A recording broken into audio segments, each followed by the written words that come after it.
আরও শক্তিশালী হয়েছে বঙ্গোপসাগরে সৃষ্ট গভীর নিম্নচাপটি। এটি শনিবার রাত ৯টার পর শক্তিশালী ঘূর্ণিঝড়ে পরিণত হবে বলে জানিয়েছে আবহাওয়া অধিদপ্তর।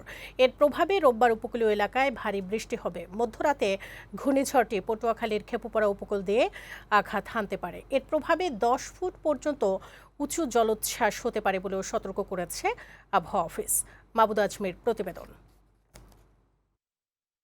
বঙ্গোপসাগরে সৃষ্ট গভীর নিম্নচাপটি ধীরে ধীরে ঘূর্ণিঝড়ে পরিণত হচ্ছে। এটি শনিবার রাত নাগাদ প্রবল ঘূর্ণিঝড়ে পরিণত হতে পারে বলে জানিয়েছে আবহাওয়া অধিদপ্তর। বর্তমানে গভীর নিম্নচাপটি উপকূলীয় এলাকা থেকে 450 কিলোমিটার দূরে আছে। আবহাওয়া অফিস বলছে, নিম্নচাপটি ঘন্টায় 10 থেকে 15 কিলোমিটার গতিতে উপকূলের দিকে এগোচ্ছে। খুলনা থেকে পটুয়াখালীর খেপুপাড়ার মাঝামাঝি স্থান দিয়ে রোববার রাতে এটি আঘাত হানতে পারে।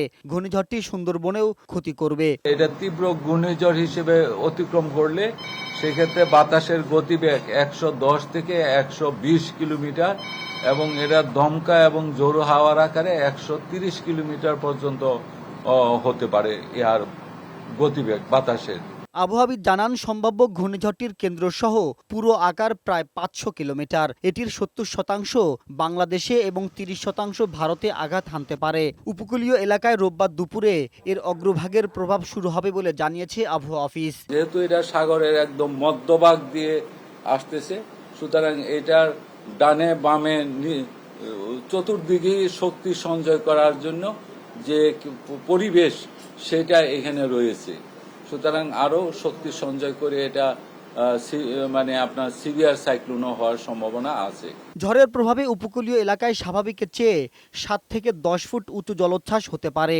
দেশের 3টি সমুদ্র বন্দরকে 3 নম্বর সতর্ক সংকেত দেখিয়ে যেতে বলেছে আবহাওয়া অফিস। মাহবুদ আজমি, বৈশাখী সংবাদ, ঢাকা।